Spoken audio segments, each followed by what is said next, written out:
Okay, so today we have a special workshop on the Egyptian melodrama.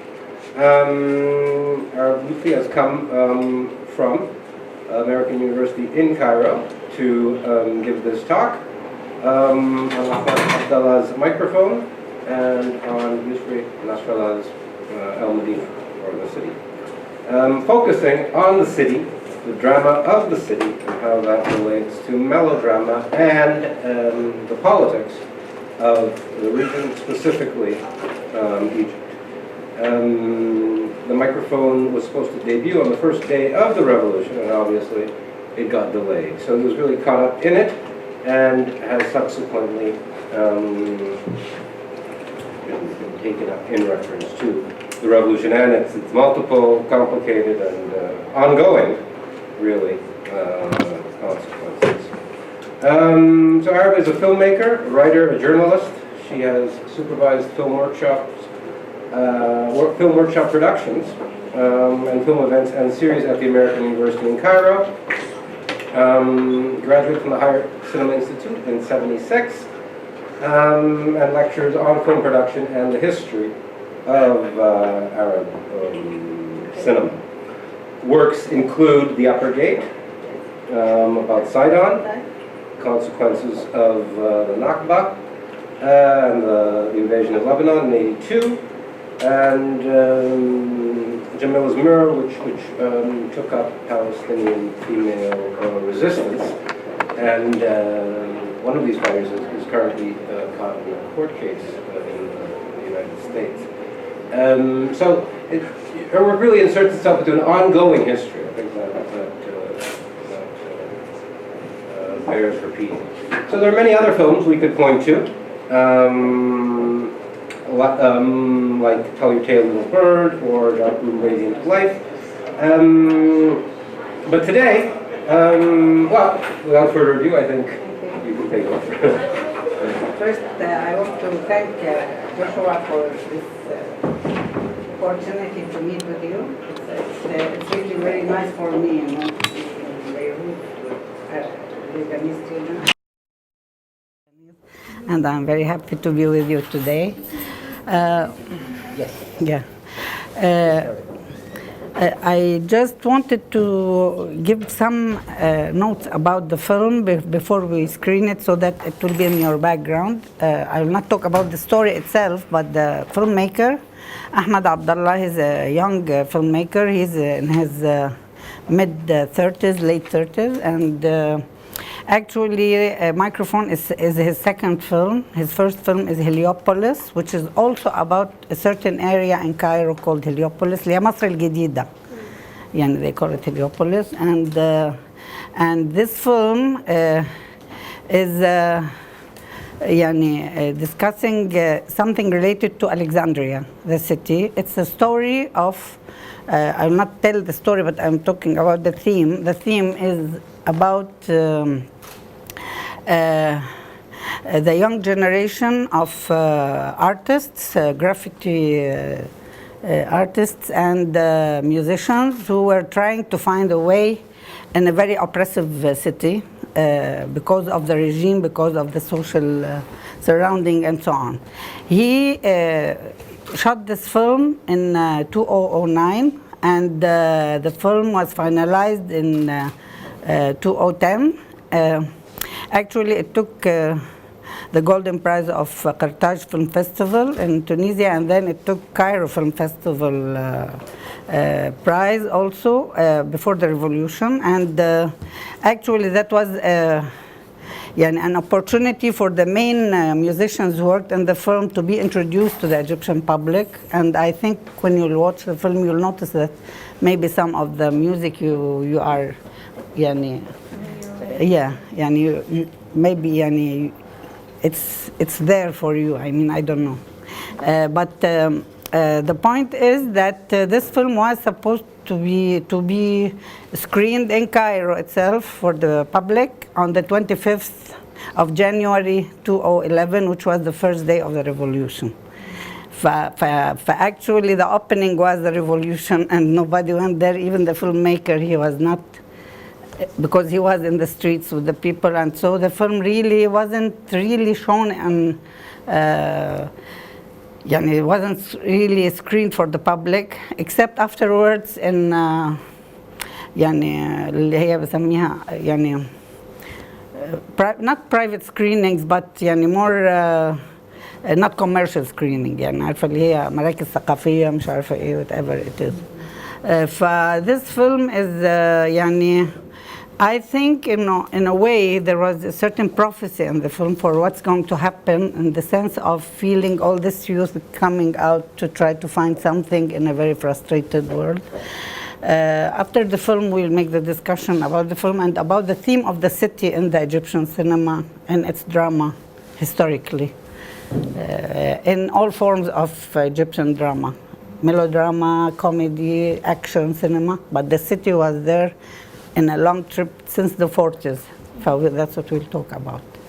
Thank you. Thank you. Okay. Thank you very much.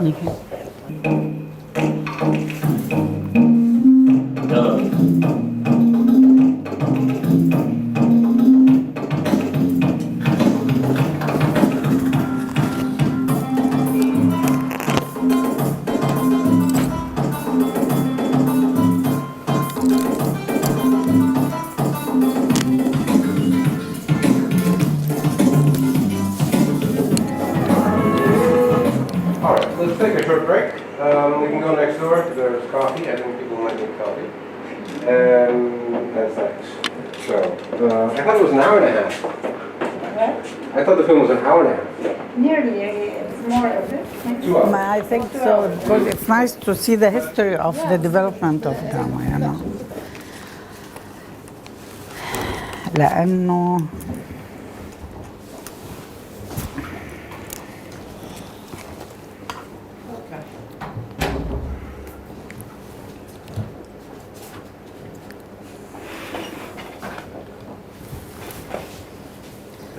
Okay.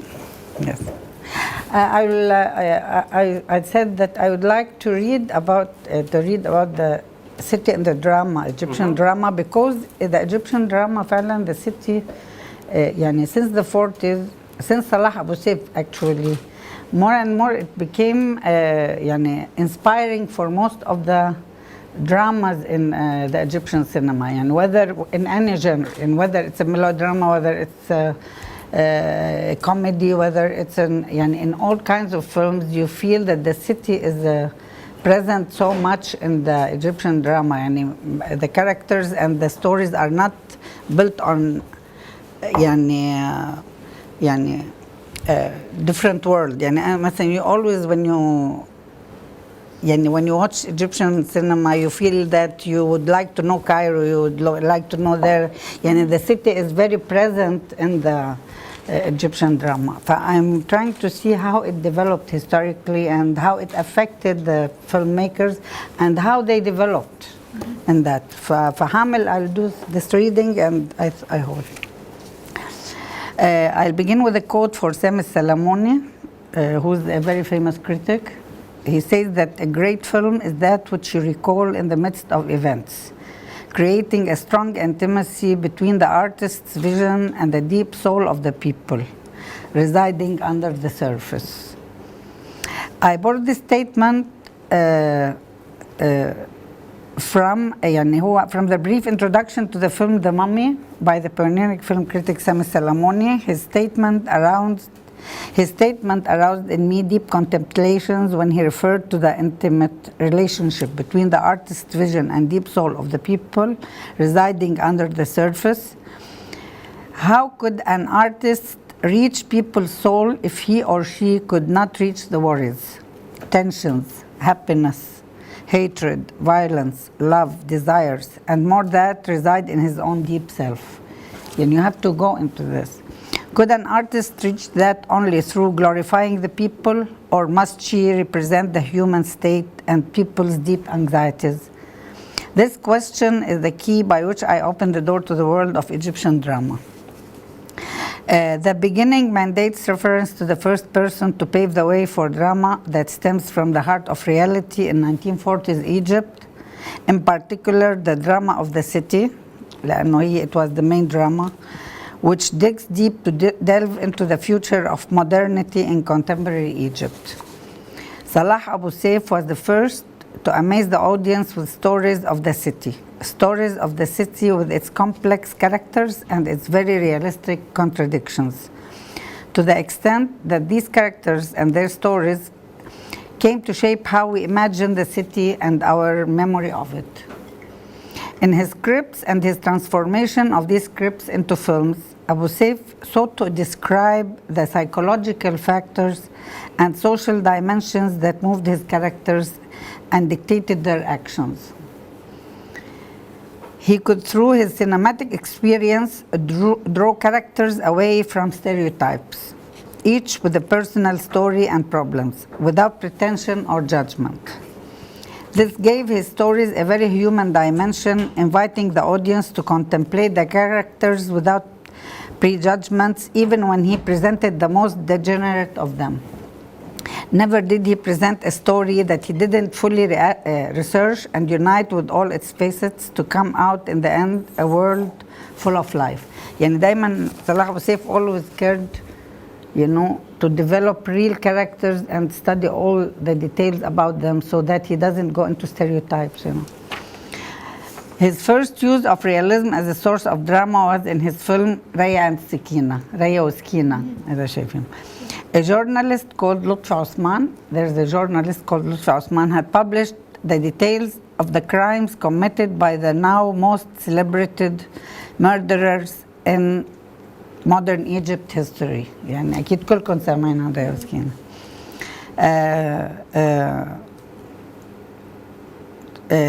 Raya and Sakina, who lived in Alexandria and were eventually sentenced to death. Inspired by his reports, Abu Saif, the director, joined forces with Naguib Mahfouz, the scriptwriter. Naguib Mahfouz in this film was the scriptwriter. And he's not the novelist, it's a real story, but Naguib Mahfouz is the one who wrote the script for the film, to transform the story into a film. That was not the first collaboration between Abu Saif and Mahfouz. It followed, this film followed Al-Muntaqim. It was in 1947, and Lak Yom Ya Zalim, 1951, both inspired by international works, and they were not local. They were not about from Egyptian stories. They were developed from, famous novels internationally. The importance of Raya and Sakina, however, is that it opened the door for Abu Saif to indulge into the surrounding reality with all its stories, tragedies, and wondrous complexities. Abu Saif, too, moved in his earlier years between the city of Al-Mahalla and Cairo and other places, was not unaware of the richness and diversity of real stories. His experiment with Raya and Sakina encouraged him nevertheless to turn to reality with all its wonders and paradoxes as a powerful source of drama material. This was the beginning of a long road for Egyptian realism, and from that moment on, it was precisely what distinguished Abu Saif's work from that of any other director. Abu Saif then directed Al-Wahsh. And here I put so many names of films for him that Shabab Imra'a, The Leech, a woman's youth, اللي هو took narrating a story of a young man from the countryside, moving with all his naivety and limited experience to the city, where he faces the complexity of Cairo and is then completely reshaped by his relation with an older woman. شفتوا انتوا شباب امرأة، تحية كاريوكا وشكري سرحان. The film, which also participated in Cannes in 1956 and was highly reputed, and was the first work to attract attention to this new type of Egyptian cinema of realism. يعني ابتدى أول فيلم يقدم السينما المصرية. Many more works of realist drama followed, establishing a new reading of Egyptian reality and the city.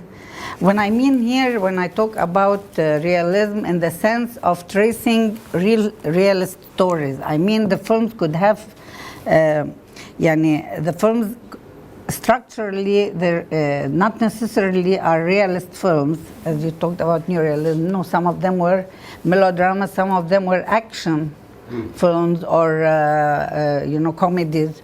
But the story, the details, the characters are inspired by realist, themes.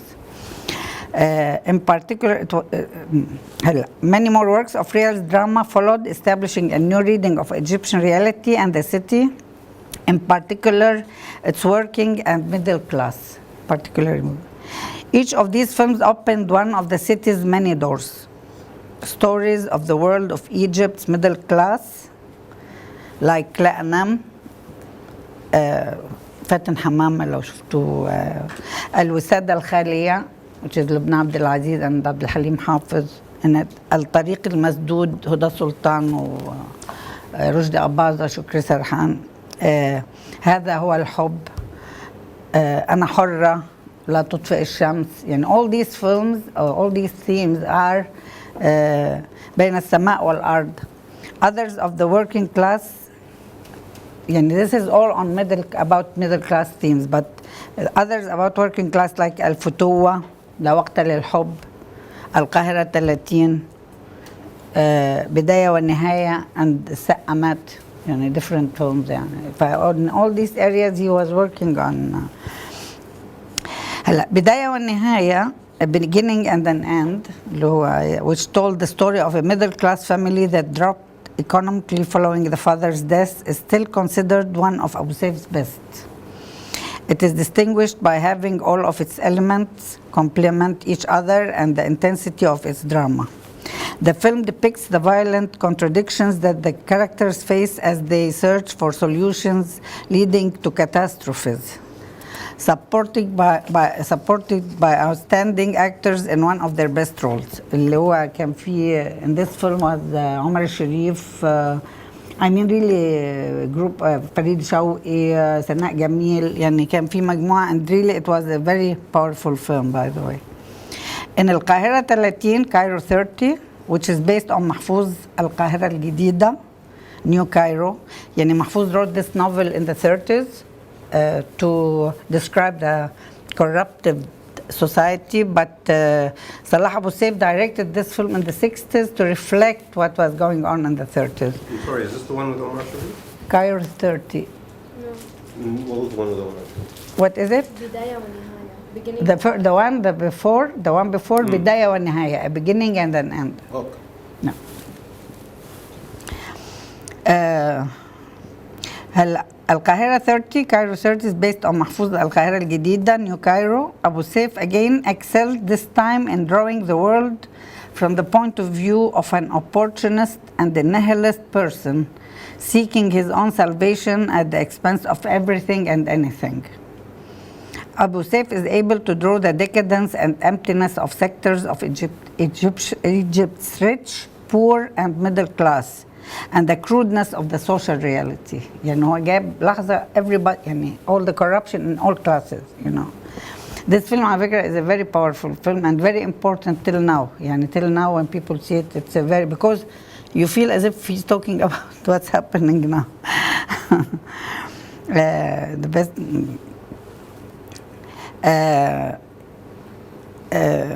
Abu Saif is able to draw the decadence and emptiness of sectors of Egypt's rich, poor, and middle class, and the crudeness of the social reality that bestows on these types of people the ability to survive and encroach. He does all that with the simplicity that carries a bitter taste. This is part of the strength of the film.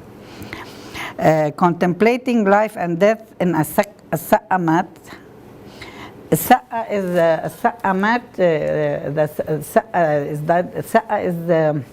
It was a certain profession, people who walk in the street to sell water. The man who sells water. It's about the story of the death of the man. Through the world of Shusha, the water carrier, اللي هو عزت العلايلي in that film, the actor is عزت العلايلي, and Shahata, the grave digger's assistant, اللي هو فريد شوقي. Abu Saif presents us with a very special film that has its own flavor and uniqueness. It was the script of this film that gave its writer, Mohsen Zayed, his distinguished place in Egyptian cinema. The script was based on a novel by Yusuf Sibai, carrying the same title. And it's from a novel, developed from a novel. As critic Sami Salamoni said, the particularity of this work is that it discusses big ideas through little people. Normal people that come from the bottom of society, convincing and believable characters that come from real life. Sorry? Yeah, I'm just translating the... Okay. Just keeping up. The point this is that Sami Salamon was raising, that this film what made it so special, that it was a very, existentialist film discussing things related to life and death and survival, and a very philosophical film through simple details and simple stories, and that made it so special, this film. Mahfouz, in his article, my friend Salah Abu Saif, it's an article by Naguib Mahfouz, says, cinema for me is Salah Abu Saif. I knew my way to it through him before I've even met him. I worked with him and learned the art of script writing and succeeded with him and through him. I like to explain something here, that Naguib Mahfouz, he began his life with, he began writing scripts, and he was beginning to write novels. And then he developed as a novelist, but he always stayed working on script writing. And actually this played for you as a literature student, it was very important for the development of his work itself, لأنه script writing and cinema helped him to develop new ways to tell a story, which is more modern in a way, or it developed different اللي بيسموها ايه عارفة all these very descriptive things, and he knew how to develop very simplistic way to describe things and reach the point and give the feel of the moments and so on. But it played a very important role in his development as a novelist. The words of Mahfouz do not simply stem for the emotions, but they reveal the extent by which Mahfouz was affected by his experience with Abu Saif and how it played a role in the uniqueness of his literary works. Abu Saif had the power to create a world of convincing characters and recreate the features of the city which we live in with its sweet and bitter sides. Abu Saif, why I'm concentrating on Abu Saif, لأنه actually he's the first one to do that, and actually he inspired, Abu Saif's cinema inspired the works of many great Egyptian filmmakers that followed, including Yusuf Shaheen, Bab al-Hadid. By the way, Yusuf Shaheen did many commercial films at the beginning, but Bab al-Hadid, it was, after Abu Saif did some films, Yusuf Shaheen dared to do something like Bab al-Hadid. And then afterwards, of course, Skinderiya and The Land and other films. But I mean, his beginnings for trying to get to write a film inspired by stories of the city, it followed Salah Abu Saif's work. Henry Barakat عمل في بيتنا رجل. I think you saw this film, A Man in Our Home. اللي هو عمر الشريف وزبيدة ثروت, the revolutionary who escapes in the house of a family during the 40s. It's a very famous film during the national liberation struggle. And Al-Bab al-Maftuh, The Open Door, which is also developed from a novel for Dr. Latifa Zayat. She's a socialist and a feminist writer, and this novel is one of her very important novels, and the film is برضو دفاتن حمامة. But I mean, all these films were really inspired by the same style, although they have all these kind of, what we can say, and we reach that afterwards, the stories are so realist, although the style still, it's full of melodramatic elements, like the music, the big music, and those long narration, the kind of narrative, melodramatic narrative sometimes, but at the end, the small details traced in the films were very much realist, you know.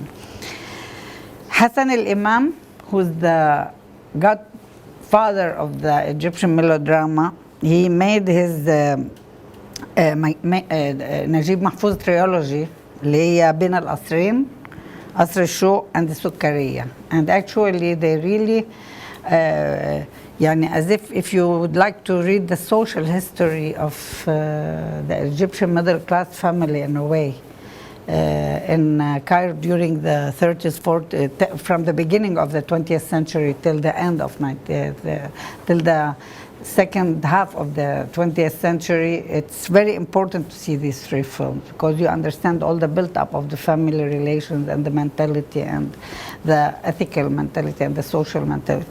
And actually, Hassan Imam, this trilogy is really very important. He didn't do them, يعني the first one was done in the I think we said بين القصرين maybe 60s, and then I mean يعني each film he did them, he didn't do them يعني chronologically. He did other films, then he did the second part, then he did the other film.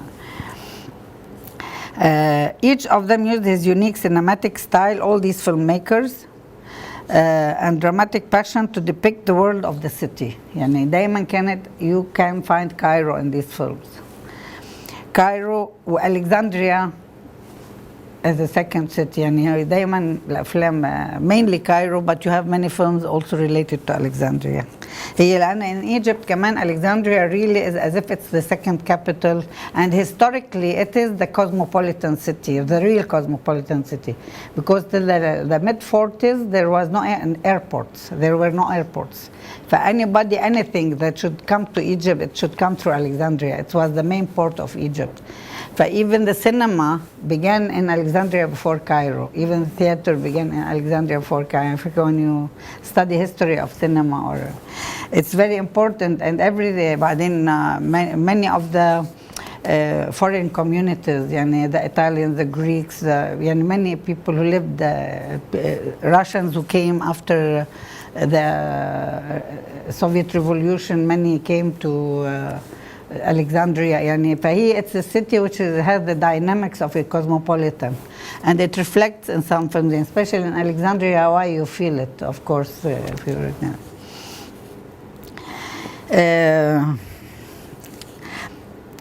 Cairo and Alexandria have become uncontestably the heroes of Egyptian cinema. يعني هم فعلا دايما انت. Actually, once a friend of mine came to Cairo from Lebanon, and when we were in the train, and she told me, I'm very excited, I feel I'm in an Arab movie. Because these things are so related to the cinema that you become as if when you are in something like that, as if you are inside a film, you know. It's that close, the relation between the city and the cinema. Many more similar cinematic experiences followed that which narrated the story of a place, and with each generation representing its vision in depicting the city. The 70s generations included Muhammad Khan, Khair Bshara, Dawood Abd Sayyid, Atif al-Tayyib, Ra'fat al-Mihi, Ali Badr Khan, all these filmmakers. This generation was more daring in going out to the streets and abandoning the studio. يعني in Salah Abu Saif films and old films of Shaheen, and they all worked on studios, you know. I mean, the shooting places, even Al-Hara, and they used to make it as a decor. Sometimes they take some shots in the street, but the main scenes are in studios. But the 70s generation began to move outside. Moving freely, they were able to introduce a cinematic language that was closer to reality, and one that is less interested in melodramatic ornaments. Reality and the ability to depict it became the main source of powerful drama. يعني بقى مثلا people don't like to have so much music. They try as much as possible to make it less and restricted in there, and how to deal with the street as an atmosphere, or the places, the locations were very important. Even the internal locations, they tried more to find the locations outside, not to build a studio location. And they tried to find a place that inspired the story, which make it more real. Reality and the ability to depict it became the main source of powerful drama. We started seeing less sound effects and the use of over-dramatic phrases. Instead, 70s realist cinema allowed for calmer observations of the characters depicted using a more realist performance. This can be seen quite vividly in خير بشارة العوامة 70 and يوم حلو يوم مر and محمد خان's طائر على الطريق, أحلام هندو كاميليا, الحريف. يعني these films are really very, يعني you can study them for that. يعني. This trend in cinema continued into the 80s to include Yusri Nasrallah, Magdi Ahmad Ali, and Osama Fawzi, among others. By the late 80s, the introduction of digital film had given directors the liberty to experiment with relatively little cost. Digital cameras provided them with free raw materials and the ability to move freely without additional accessories. That allowed in turn for easier movement and more leeway to experiment and improvise while shooting scenes. Like here, here, this is the maximum. This is the other generation, but I mean even the ones of the 80s like Yusri. To move freely without additional access. That allowed in turn for easier movement and more leeway to experiment and improvise while shooting scenes, as if they were script writing in the process. Yani we started, part of script writing is done in the... So sorry, which is a good film to see for this, for the late 80s? يعني مثلا The City is one of them. And Medina is one of them. Yeah, one of them. I know. And also Osama Fawzi's film بحب السيما, I Love Cinema, it's called. And yeah, I don't know. يا الدنيا غرامي لمجدي أحمد علي, ما أعرف إذا شفتوه. اسمه يا الدنيا غرامي for مجدي أحمد علي. أسرار البنات, Secrets of Girls, برضو مجدي أحمد علي. I'll send you the list. Yeah. هلا. Digital cameras provided them with free raw materials and the ability to move freely without additional accessories. That allowed in turn for easier movement and more leeway to experiment and improvise while shooting scenes, as if they were script writing in the process. The director was thus able to merge documentary with performed drama. One of the first attempts in the digital filmmaking was Yusri Nasrallah's Al-Madina, The City, which he shot in digital and converted to celluloid. You know, he shot it digital and then he changed it into celluloid cinema. In The City, Nasrallah introduced not only digital filmmaking, but also a new type of Egyptian drama, that which focuses on the city. The film here, for the first time, clearly tackled the relation between the city and the individual. Yani it's not only a background for the story, it is part of the story. The city is part of the story. The city was no longer a background story to a world full of contradictions, but the contradictory relation between the individual and the city became the main focus and the core of the conflict that the drama depicts. Okay? Nasrallah opens his film with a piece by the Alexandrian poet Constantine Kafafi. Have you ever heard about Kafafi? Kafafi is an Alexandrian poet. He is, during the Ottoman Empire, there was no, it was one country, the whole empire. He was from the Greek people, the Greeks, but he is from the Ottoman Empire. His father was a bureaucrat in the empire, and he was located in Alexandria, and Kafafi was born in Alexandria. So he's an Alexandrian, but from a Greek origin, and he writes his poetry and works in Greek. He's a Greek poet, but he's an Alexandrian poet, and all his writing related to his city, which is Alexandria. فيسري opens his film, The Medina, with a poem. I'll read you part of it. I have it all, but he said, "You said I'll go to another country, go to another shore, find another city better than this one. Whatever I try to do is fated to turn out wrong, and my heart lies buried as though it were something dead. How long can I let my mind molder in this place? Whenever I turn, wherever I happen to look, I see the black ruins of my life here." And here it's about that wherever you go. طبعا it's a long poem, but you can read it. It's a very nice, it's a very beautiful poem, by the way. What's the title? The City. على فكرة هو Alexander Kafafis, if you wrote in Kafafi, yeah, C-A-V-A-F-Y. If you search on the internet, you can find his poetry. You can find his poetry, many of his poetry. He had many nice poems. Nasrallah's The City is the journey of the individual in search for a place and for the self in it. A journey of moving away from the place and out of the world of memory, of attempts to escape and return, succeed and fail, belong and not belong. Here it's about belonging. For the film, it's a very... The City opens the door to identity drama and the relation of love and hate with the city. A dramatic line which reappears with the new generation of the 21st century filmmakers. Yani Yusri opened the door through this identity thing, and you'll find it. After that we'll talk about the new generation, Ahmad Abdallah, Tamer Saeed, the other filmmakers. The millennial generation is one in dire straits, searching for a lost relation with their city, while trying to redraw its features by recalling a past never lived while living a frustrating present. دايما الكلام عن القديم هم they know about the city, they don't see it. They hear about it and they don't see it. And they're living in their frustrations.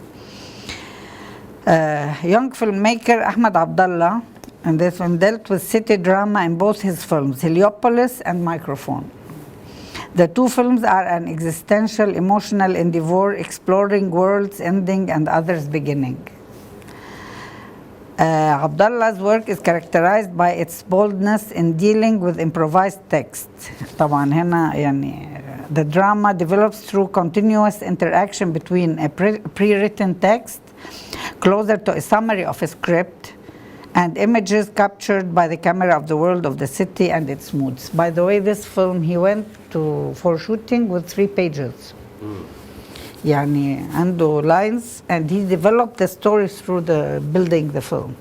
And actually he mixed, you notice how much the fiction is so much intermingled with documentation that it's very, very powerful. And it gave it its flavor, the film, its strength. And images captured by the camera. Abdallah's work is characterized by its boldness in dealing with improvised text. The drama develops through continuous interaction between a pre-written text, closer to a summary of a script, and images captured by the camera of the world of the city and its moods. The camera, in a sense, plays a role in writing the script, and in developing the story. The editing gave, on the other hand, the story a unique form of narration that could not be depicted in the form of written text. يعني انت لو جيتي tried to write it as a text, this what you saw today, you feel it's difficult because it's constructed in a way. The editing played a role in constructing the story. Abdallah's work was followed by a wave of similar experiments. The films included Hala Lutfi's Al-Khuruj ila al-Nahar and Tamer Saeed's آخر أيام المدينة. آخر أيام المدينة اللي هو The Last Days of the City for Tamer Saeed. Tamer Saeed film has started before Abdallah's Heliopolis. يعني هو ابتدى يصور قبل عبد الله، قبل فيلم هليوبوليس وقبل مايكروفون. but was not completed until this year, and it took him 7 years to do the film. Not yet screened in Egypt. آخر أيام المدينة took 7 years to produce and attempts to capture Cairo's past and coming changes. Said's film also contemplates stories of other neighboring cities, Baghdad and Beirut, through stories of friends. The cinematographer of the film of Tamer is Bassem Fayyad. You know Bassem, I think. He's a very important Lebanese cinematographer, and he's a filmmaker, by the way. He's also one of the characters in the film. And another guy from Baghdad, his name is Haidar, he's a filmmaker too. But I mean, through them, he made the theme of the 3 cities, you know.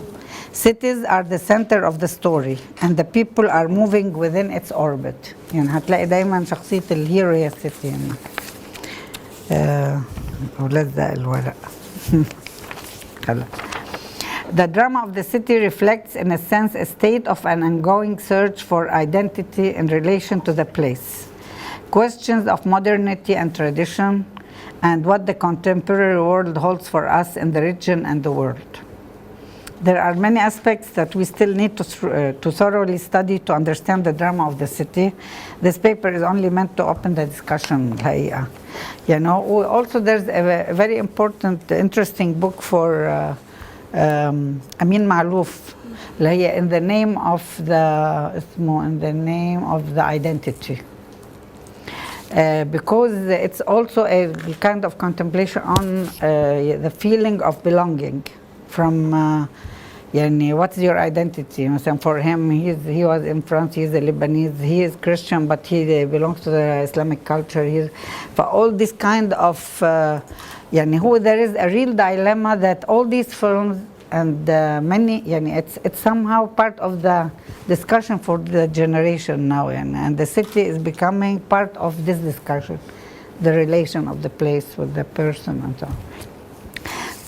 That's what I'm trying to talk about in this discussion. طبعا هو I think it needs more work, and it needs to be developed in a different ways, but I'm just trying to open this area because really it's all of us are really it's becoming really a dilemma we're living in, and we need to discuss this. And I think that this kind of these filmmakers are really generating a real discussion that needs to be opened. And this is why I suggested also that because some Lebanese filmmakers tried to مثلا برهان علوي in the 70s he made his film بيروت اللقاء. It's about as if it's like a dialogue on a tape between a guy from the West Beirut with his girlfriend from East Beirut during the beginning of the moment of the war. And all the reflections on the relation of the city with their life, their emotions. And I don't remember the details of the film because I saw it I saw it long time ago. بيروت اللقاء اسمه. لبرهان علوي. It's one of his first films, and actually I think it's important to watch these films, even if you didn't. I mean, I'm not saying which film is the best or good or bad, but all this kind of films are opening a certain discussion that need to be thought of, and that's it. Thank you. Thank you. Yeah, I hope you. I think we could continue the discussion Yes. By relating it perhaps to microphone and obviously to the melodrama. So I'll just, because we've been going through the melodrama rather obsessively in this class, and I've been going through it rather obsessively for quite a while now. Sorry, the point is, this is a very important point. I wanted to, it's good you raised this point because it's very important. Because really in Egyptian cinema, there's something very interesting because when you talk about melodrama, many of these films I talked about even historically, they're part of the Egyptian melodrama. Right. it is part of the the point is how in Egypt the melodrama itself the realism in cinema in constructing the story played a role even in the most melodramatic films in the Egyptian cinema. Right. Which is different from other places. And even it's a discussion in Egypt. Why always the reality, even على فكرة in silly series, if you notice, مثلا تلاقي the Turkish film, they talk about love stories and مش عارفة ايه. But in Egyptian, even the silliest series, whether they are melodramatic, they are comedy, they're كذا, but the social life is there, the realism is there. There's something forcing itself into the construction of the Egyptian cinema, right. Which gives it a certain characteristic. You know what I mean? But one of the arguments about American melodrama, the Hollywood melodrama, for example, is the more realistic it is, like the more realistic the sets, the acting, the cars, the more people can then give in to the ridiculous or over-the-top emotions of it. Yeah. Because, if it looks fake, then people are, oh, it's fake. But if everything looks realistic, as if it becomes then they can give in to the melodrama. Right? Yes. So let's just start with this film, right? If just we can follow the character who returns, the lead character, and his family is in fragments, right? His mother is dead, his father is a mute, he's in love with a woman who's leaving. There's a basic irony, which is he has returned, and she's now leaving, going, right? So, and then I think there's other little melodramas going on too. The little hipster filmmaker couple breakup, the poor tape seller, no money for the concert, and then the enemies are the cops and the mosque. The fish freed into the water at the end. The melody or the music is now half rap, hip hop, and then half that more traditional weepy Arab music that the other band does. And they're blocked. And usually the melodrama, there's some sort of release. Right? And here it's really arrested. The only release is the fish. Yeah, which is very sentimental. I want to distinguish sentimental from melodrama, right? But I think one way into it is to ask, and all these fragments, because we talked about Brecht at the very beginning, how melodrama is estranged in its more sophisticated versions, where you can't quite weep because it's alienated from you. There's various estranging devices. But so here, there are these alienated fragments, right? Because you can't quite get into any story because then there's another story. And what brings them together is the city, right? Yeah. And then, there's basic melodramatic moments like he can't, the hipster character, the hipster couple character, I don't know his name, Rahab. What? Rahab. المصاحبين اللي بيضلوا انهم بيصوروا اساميهم شو؟ بعدين The couple. Yes. The young couple. Salma and Magdi. Magdi? Ahmad Magdi. He can't quite have his monologue after she left him, right before the camera, and he keeps messing that up. He's put all the folders into one file. And usually in the melodrama you get into the character's trajectory and you learn what the lead character says, which is there will always be a bit of sadness. But here you just get it in quotes almost, So there's none of that. It's an alienated melodrama stitched together, I'd say, by the city. But I was just wondering to maybe get into the discussion on the family and on the mother. Another thing in the melodrama, some traumas happened in the past. Here the mother is dead. And the father's a mute, right? He can't speak. It said quite a few times. He's depressed. Right, and he can't express, but it said literally he has said practically nothing. So but I didn't, maybe because I left, or maybe I wasn't understanding. So they're getting this new, the group, Gudrun, is getting this new, the NGO is getting this new apartment for their, culture project. But then they find the mother's picture in I'll there? tell you what, no, that's what I told you. The father is not mute, he's depressed. And he's depressed, and you discover through the picture he finds in his father's, and then when they open, that the father of the girl, the girl who owns the shop, with the graffiti, is was his friend also, and they were both also artists. The father is a musician because his father is a musician, and the other guy is a painter. And you know, as if you know, people who had dreams and they became disappointed, and the father himself became completely alienated from everything. And this is partially why he's disinterested in anything. But were they both in love with the same woman? No, Is that the the woman- thing? No, they were friends. mother. What? The woman in the It's Uncle Thum, the singer. she's a The very- singer. No, I thought it was Kulthum, but then how does it Sorry. relate to the mother? No, it doesn't relate to the mother. There's no relation to the mother. okay. It's not the mother is not important. Yeah, they were. Well, she's kind of No, important. no. because I that's why mean, the father is no. sad. I mean, no. The Okay, father good. is as if he is, you know, as if the father is the same. This young artist who was once like this young artist, But he gave up. and he gave up. And he's a person who, for him, that when he told him at the moment when he was nervous and told him, why don't you tell me what you want to say what you were doing 12 years ago? And the father told him, Khalas, what happened, It's it's over, finished, right. it's over. You know, I mean, he's really even not interested to tell memories.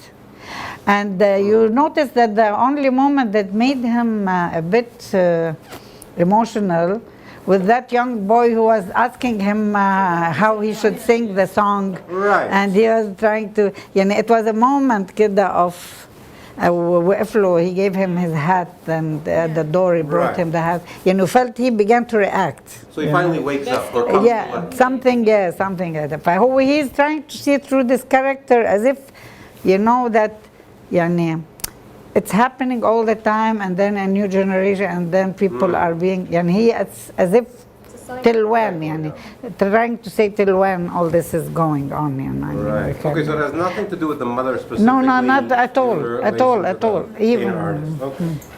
That makes more sense. yeah, no, this And I is. thought it was Kulthum, but then the mother came in. Yeah.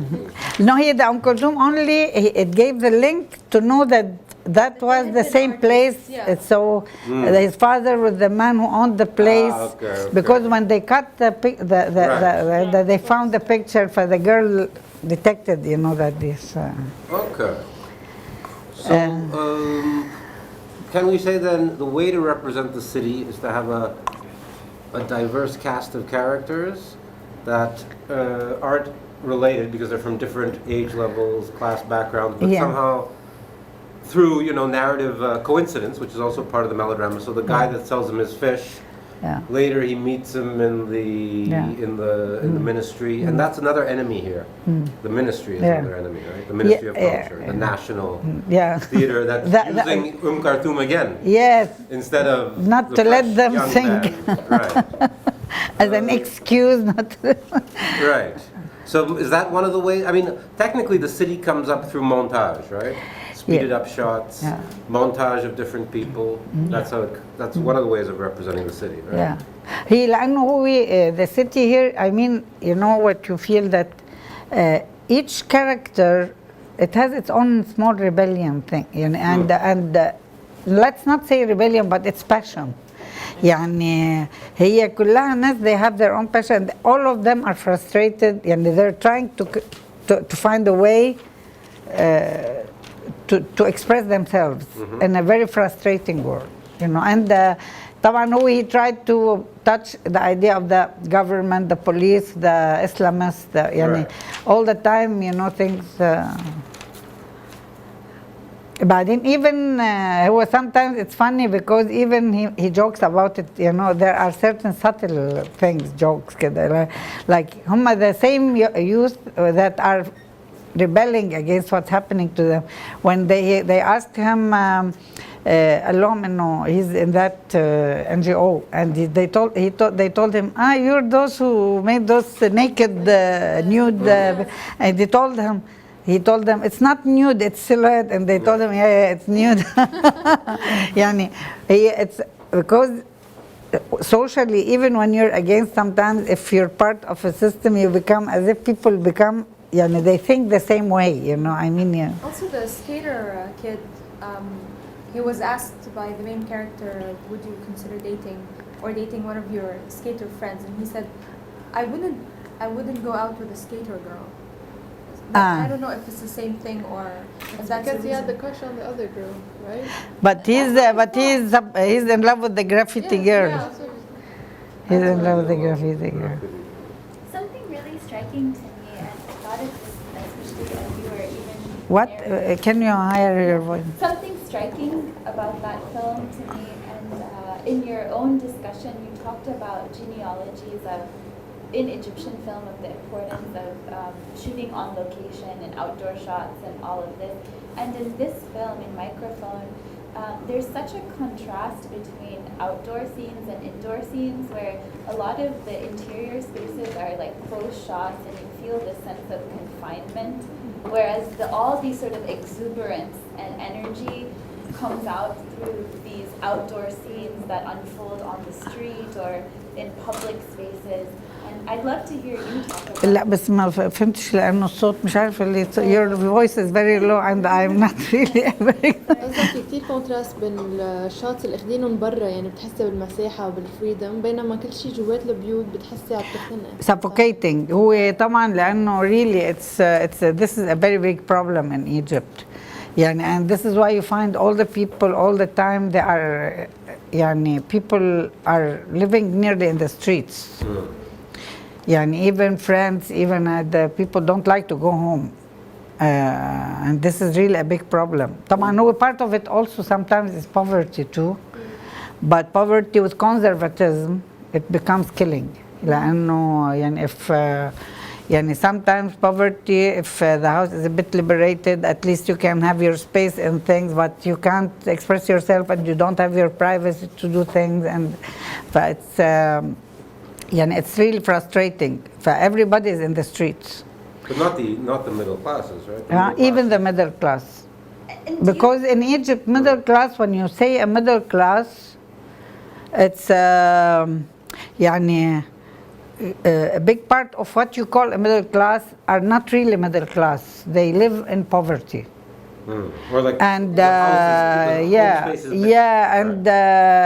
their income is very little and they can't do things and so on. And also يعني it's frustrating, you know. I mean, يعني you don't feel that when you talk like, for example, when you say here an engineer or a doctor, he's a middle class, but in Cairo sometimes no, this doesn't mean anything. He lives in a very, very poor area and the house is 1 or 2 rooms and he can't really have access to so many things, even to invite people to his place. And يعني طبعا over this there's the conservatism. يعني عارفة اللي هي it's a very big problem لأنه sometimes مثلا 90% of these people they even مثلا I know so many journalists, writers, novelists, poems يعني he all the time staying with his friends, he meets you outside, he talks with you, he goes out with you for a drink or something, but he never invites you to his house.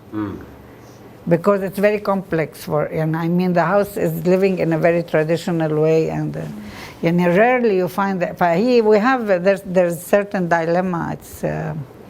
It's there in the Egyptian society, you know. And do you characterize this as something that's part of a current generation or current moment or something that has had a history? I think it's a bit complex طبعا, and I'll tell you something, and you'll notice that the films of the 60s are different. Because Egypt was more modernist in a way, people were accepting new ideas, there was more liberal traditions in families, you know, for mixing, for going out, for dancing, for dressing in a different way. And طبعا this petrodollar era distracted so many things in the Egyptian society.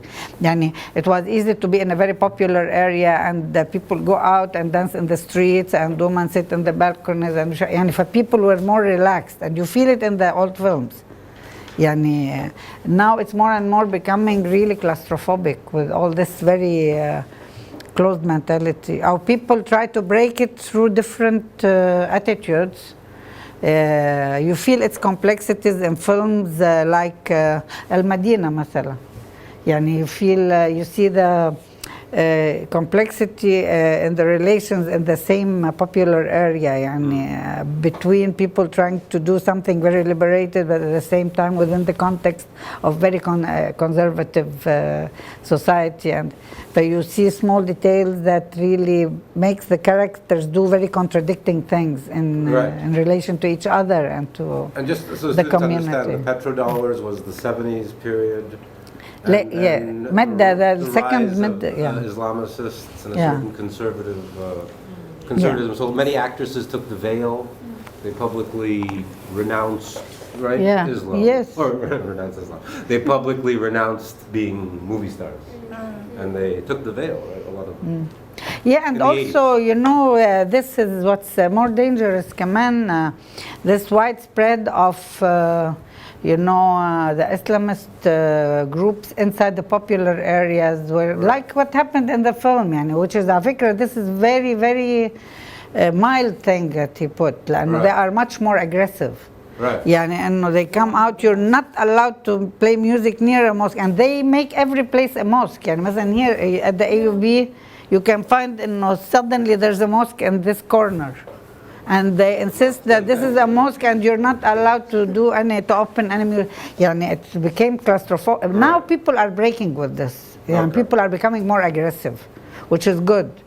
We reached a moment in the peak was in the late 90s and the beginning of the new millennium. Right. But now there's a turning point, and they're becoming more defensive, the Islamists now. But still they are, because they forced so many things on society. Some people even, sometimes they don't notice that what they're saying is affected by this attitude. Right. You know what I mean? Some people, they are against Islam in the sense of politics, but sometimes you find them telling things socially which is affected by this ideology. They got used to this kind of talk and so on. Another detail, in one of the, there's two musical registers. One is the hip hop, which is the new, and the other one is the more traditional band, but it's still a newer form of music. Yeah. It's still more traditional songs. And one of them, he says, the traditional, half traditional, I love you, but my arm is too short to get gold or sapphires. And then I want to sort of understand that moment when one of the hip-hop band members is accused of stealing the gold from the family. Yeah. And then he escapes, but I'm not sure why is that there, because it doesn't make sense rationally that he would have the point is he was not what we know surely that the guy knew that he didn't steal. Okay. The plot, the filmmaker, Ahmed Abdullah didn't care to see what happened because anybody could have done it.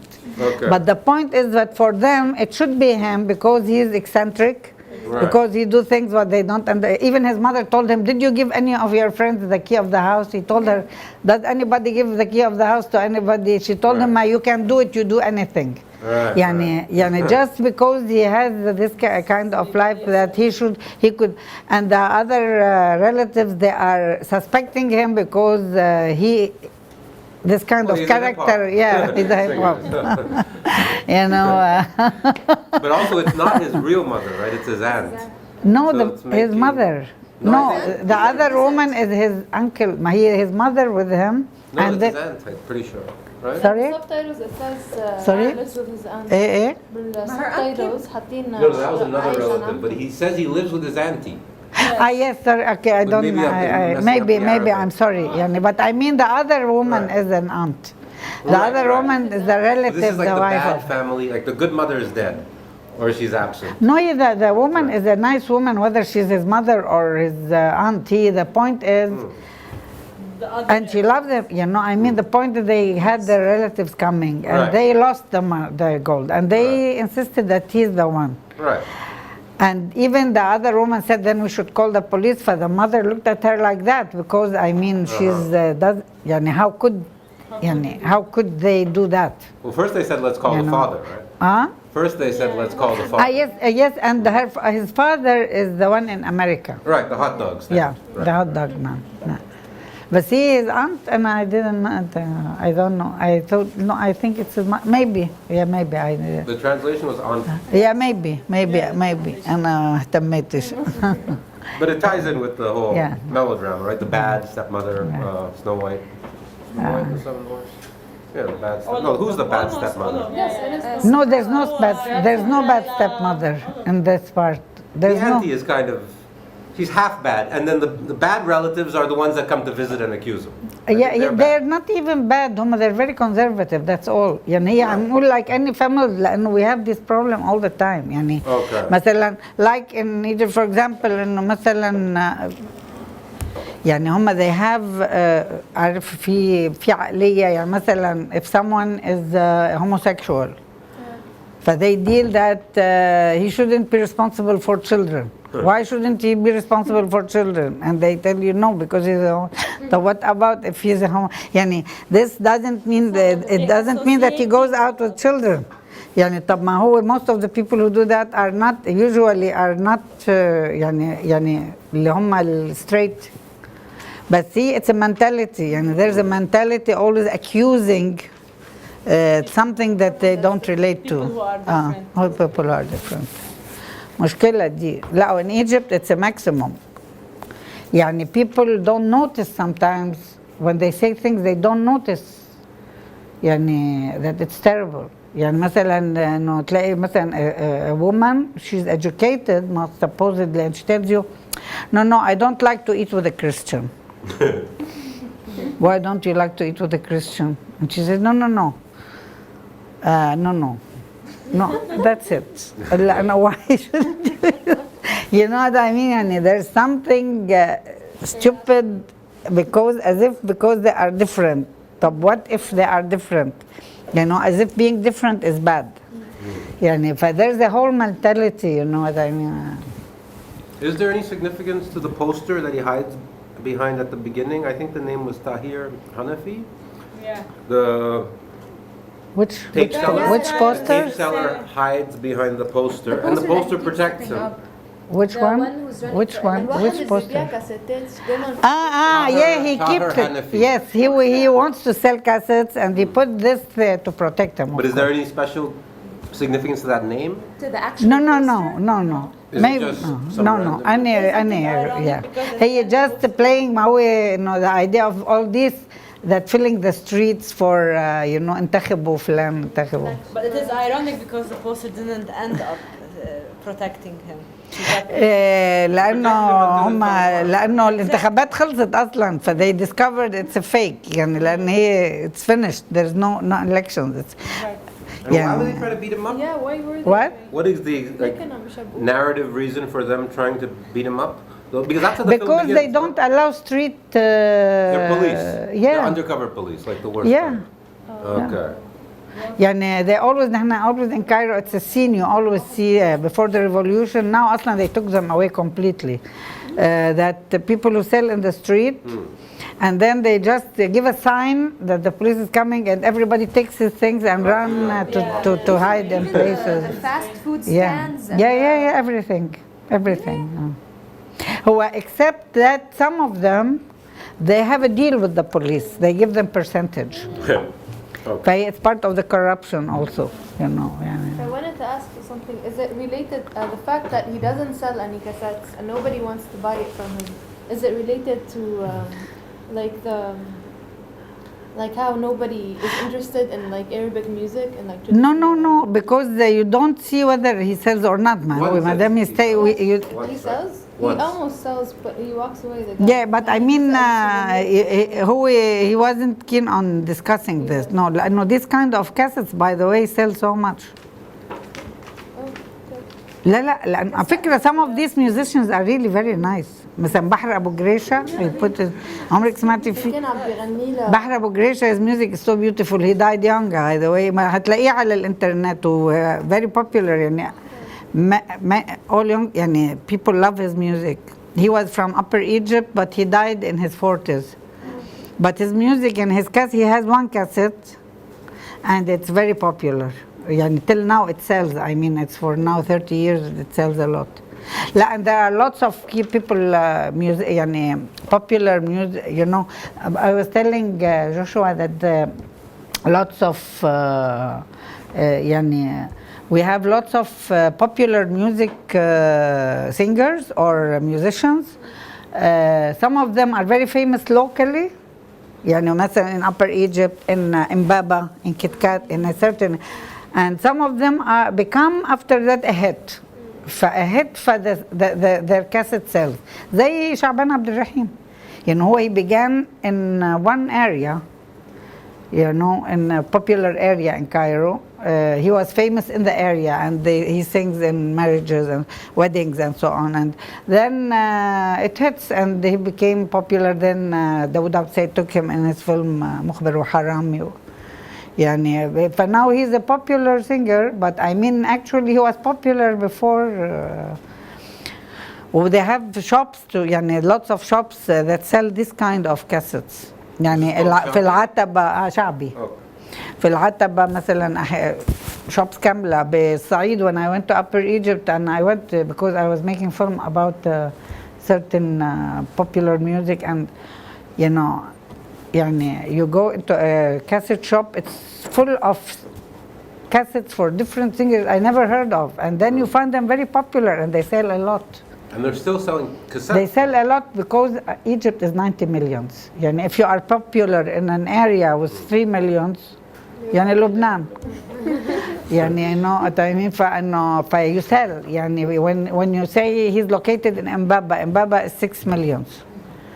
يعني I mean it's not يعني حي واحد فيه 6 مليون. فلو if you became popular معناه ممكن يروح له شي 50,000 شريط يعني حلوين. And they still sell in the form of cassettes, you mean? Cassette. Actual cassettes. Cassette, now CD, now Oh, okay. Yeah. we're more developed. But still the cassette sells, by the way. Is that because of poverty? Some people still have... Yes, there's a habit in the Upper Egypt especially, it's very nice, because people like to have the radio, they like to have a small radio, and they like to have a cassette. And actually, I have some friends who are journalists and they are writers and so on, but for them, they have to be forced to sleep, put the small transistors, you know, and listen to the FM. يعني في حميمية مع فكرة الراديو.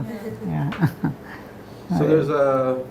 Can we still go on a little bit? What? Are you tired, or can we still go on a bit? No, okay. I'm Because enjoying being with you. There's a great opposition between, because melodrama works by opposition, and sometimes challenges opposition, but you know there's always an opposition. So there's graffiti art, which is sort of anti-government, and then there's, you know, and you know, that sort of suspicious national culture character, national culture minister or representative says, shouldn't we be getting rid of graffiti and not putting it up? And then the other character says, no, all these democratic signs, all these election signs are visual pollution, right? But everyone knows, like under Mubarak, the democratic process was very fixed, right?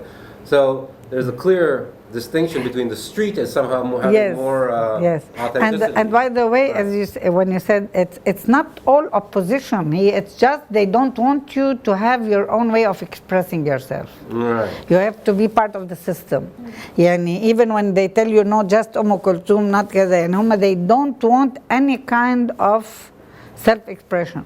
Okay. Oh, by the way, this is part of the system of any autocracy and any dictatorship, and even in Argentina that happened. And يعني that مثلا in schools they don't يعني فكرة إنه لما when they broke the movement, يعني one of the things they put in schools, and مثلا you have to stand in the line in the morning. They have to check the dresses. You're not allowed to go out in the class before doing so. يعني هما to force obedience.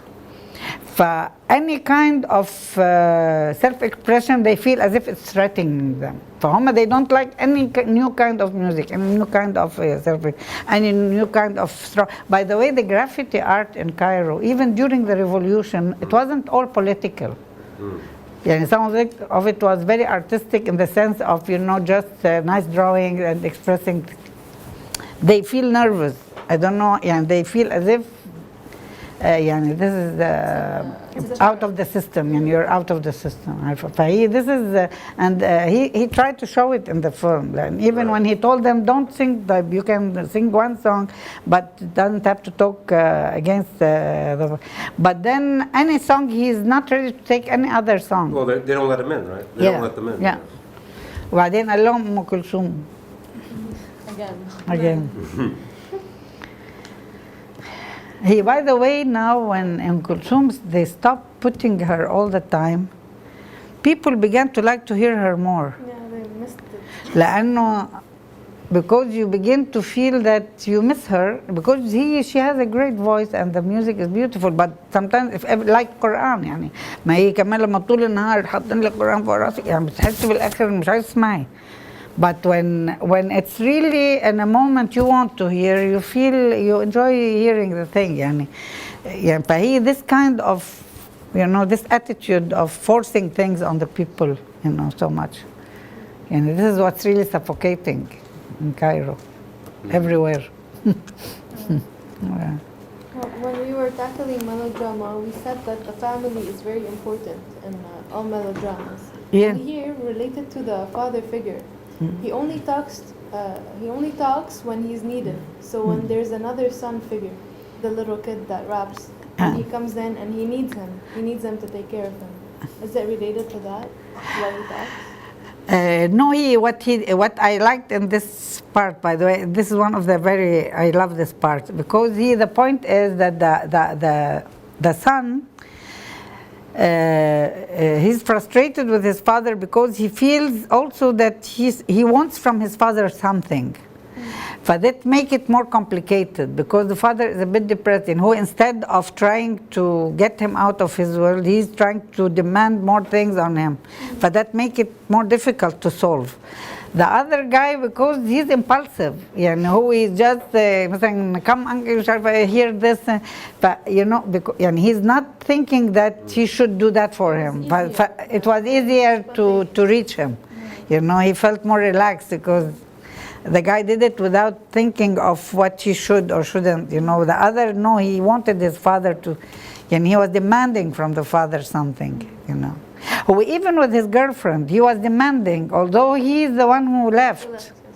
This is the point. She told him, when he told her that, she told him, it's 7 years. If he's 7 years, people do so many things in 7 years. Until you think that he went and he's coming back, and then everything will not change. But he's bitter about something, but it's another theme the film was working on also, that and this is nice because when you see the other couple, the relation is more free, even it's more dangerous. Which but couple? it's more The younger one? The younger one. Their couple is, their relationship they broke, yes, they broke, but the feeling that it's their, the point is, it's not discussing a successful relation or a dying relation, but the point is discussing that people can have their choices without feeling this kind of obligations, as if there's something, and you ask people to do things for you while you think that people are waiting for you to come, and just when you come, things will go back. No, things change, and people can't change. It raises so many questions that's now very much discussed in the new generation, because in the old generation, حتى you find it in old films, مثلا someone goes and do things and so on, then he comes back and his wife is very happy that he's coming back. It's impossible. It has a more feminist, as a feminist. Yeah. That she's also allowed to go and continue her education and do her PhD. And she's not obliged to wait for him to return, like Oedipus. Yes, and also the idea that whether being a woman or a man, life changes and things change. You can't expect things to stop waiting for you. Exactly. And the point of how people can react to things, and even sometimes you lose things, and because you didn't stand for them. But you can't expect that if you think after 10 years, I think, no, it was better to be that. So you go back to the person or the place or anything. The place is not, even the place is not waiting for you, But, What's nice about the film, it raises so many things, you know. It's opening all, so many things to think of about life, how it's moving, how life is moving. But just getting back to melodrama, for instance, for a moment, there's always a resolution in the melodrama. So say in the maternal melodrama, either the mother gets the child back and the father dies and at least mother and child are together, or she loses the child forever, but it's a negative resolution or a positive resolution, but whereas here none of the stories quite resolve, and then the end just comes and like Garcia says, the fish is released, and there's no other closure or resolution.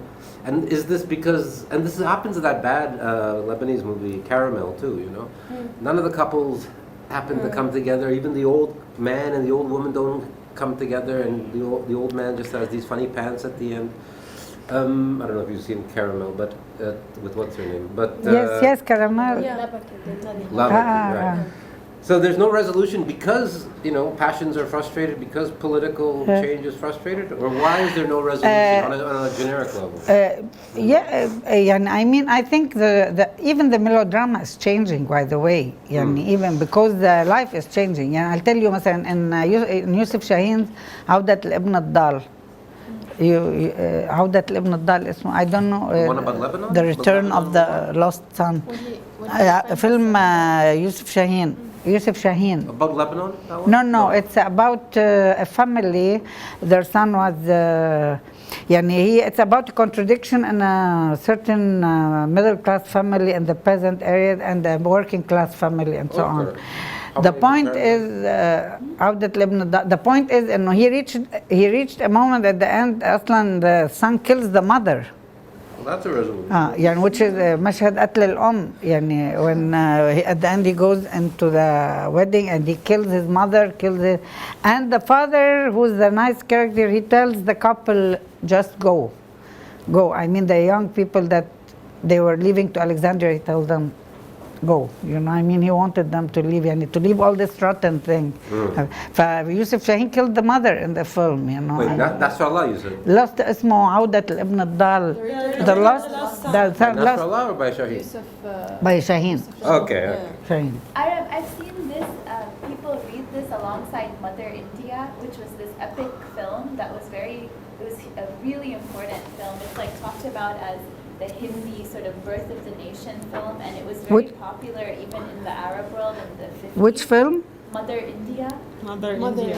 And it's the same kind of thing. I didn't see it. Yeah, it's the son kills the mother. And I feel, and by the way, the Indian cinema, I was telling Joshua, I follow up so much the Bollywood films and so on because it's enjoyable after 10 o'clock at night. But really there are lots of, I felt it in the new films, because in the old cinema there was this very big melodramas and this very tragic endings or a very happy ending and so on. Now, no, things are more complicated, and the Indian drama itself is beginning to develop, even the commercial cinema, they're developing different attitude towards the stories to be real, so that people can, as you were saying about the American even series, people to accept the story, they have to feel they relate somehow. You can't just or else they laugh at you. But that's the funny thing, in the American cinema there still are resolutions, and they're usually positive. And they're but they are positive in that they're not. But they're so naive. This is why mother. people are bored from these films. No, really. They're boring. For me, it's very boring. No, for you, but I'm saying for that audience, right? But actually, no, even for the audience, right. Many people now feel, it's predictable cinema. All right.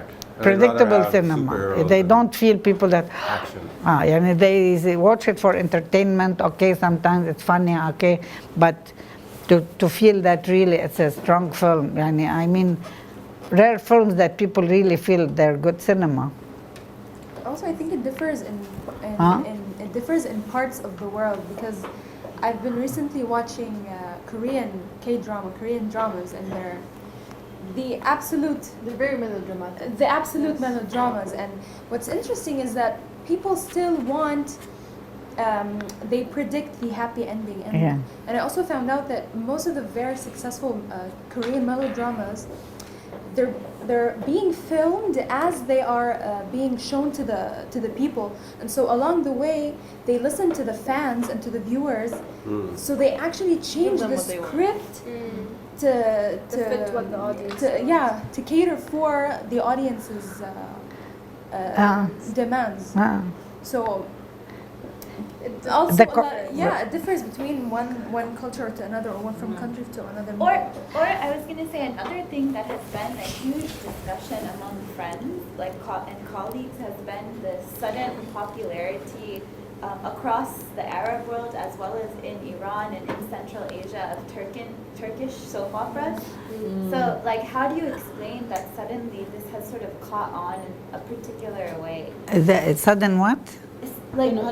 sudden. Sorry? Turkey. So it's an interesting phenomenon though. But I'll tell you something. Here, people are searching. They were searching for something new. And I'll tell you how. Yeah, they got fed up from the same actors, the same stories. So what happened at the beginning? The Turkish cinema came for a series for some time. People were very excited. Now people don't really care to watch all the series like before. And then came the Syrian series, which they became very popular for some time because people are searching for and people are fed up. I tell you something, even it happened to me with the Indians, and sometimes after I felt, it's nice to watch because I felt, I'm seeing new stories, new actors, and then after watching for 2-3 months, I began to feel they are the same in a way there. The people are trying to find novelty and things, but really the real good film, what really leaves a mark should be a real good film, even when from any nationality. Sometimes, you search for what's nice in the mainstream, you try to find something different, but at the end, the good film is really what keeps a mark, I think. Well, speaking of which, I think you began the talk with a quote about Shadi Salam's film, right? Shadab Salam, and that's what we're doing next week. So I was wondering... Really? Yeah, because we're trying to see how the art film has elements of the melodrama. And I was just wondering what you thought of that film in regards to... It's a great film, Anna, but I'll say something. And usually usually, and I try to do something when I show Shadab Salam for students. Also, I care to show Nasser Khomer, Tunisian filmmaker, because both of them, they have something, although it's different in the sense of how to tackle the story, but both of them have something related in depth to their culture. Right. And the Tunisian name is? Nasser Khomer. Okay. He's the one who did Baba Aziz and the lost I'll find. اللي هو طوق الحمامة المفقود اسمه the lost Pigeon? not pigeon, not pigeon.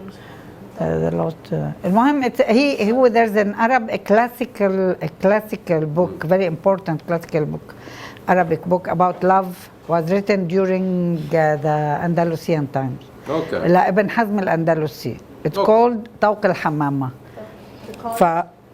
Color. The lost color of the dove. The lost color of the dove. But what happened that in this film, the novel called The Color of the Dove. Ibn Hazm al-Andalusi, it's a whole story about stories of love. Right. And the Andalusian.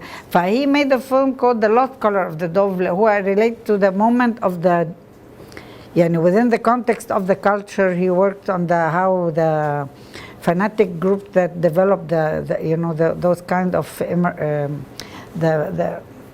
there were this fanatic movement that developed, that played a role in the destruction of the Andalusian culture in Spain. Fanatics, Christians or Muslims? No, Muslims.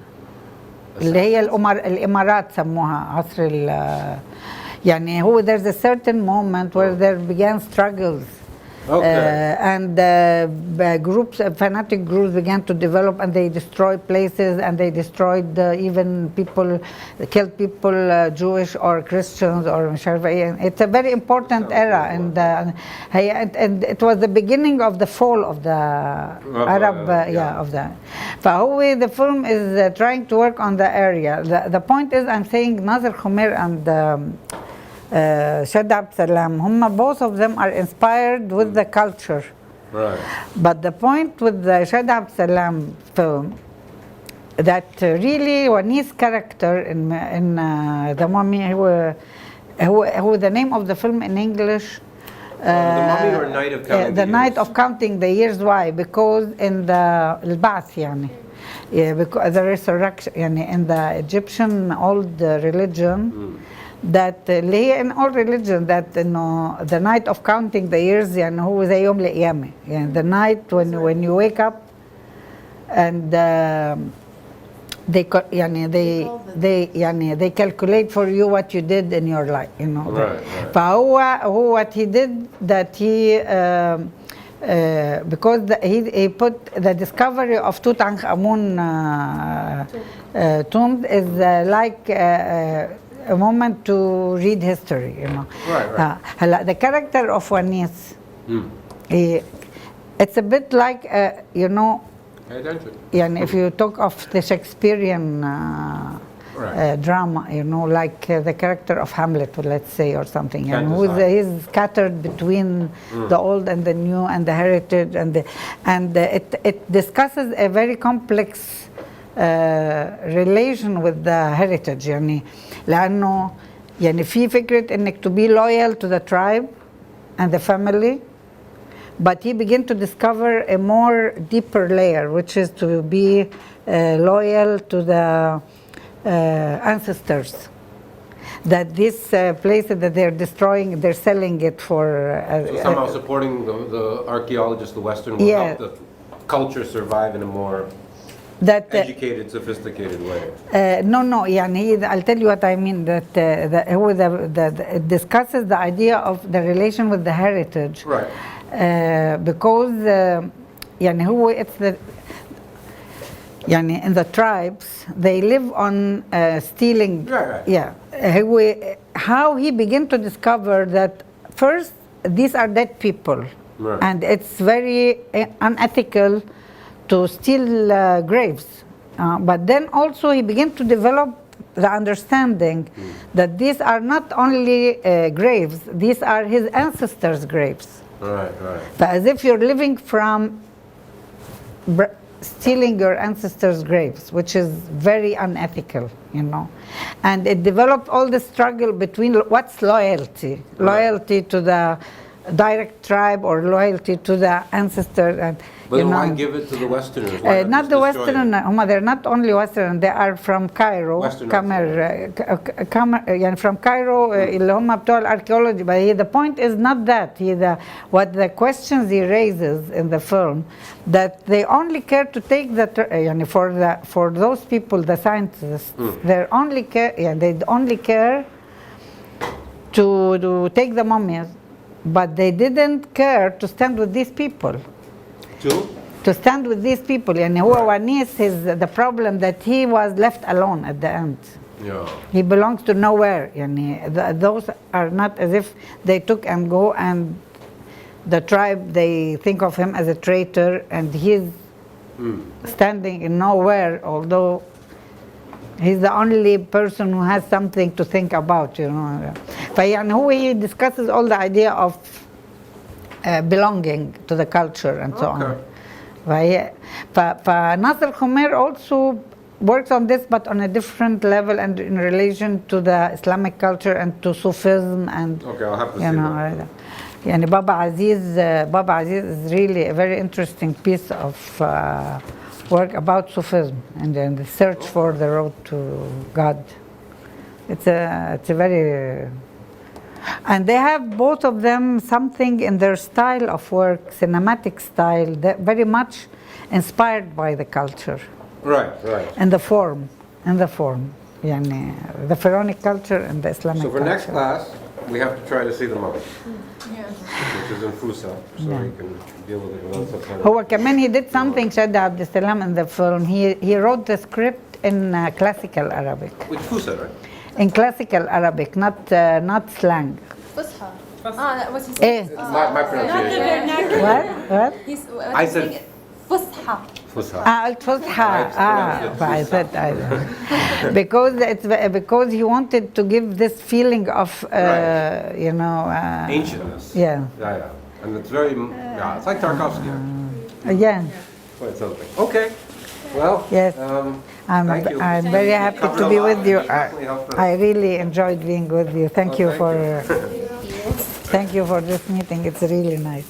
And let me give you, okay, so here's one of them. Oh, no, wait, here's one of them, and let me get the... Yes, I can.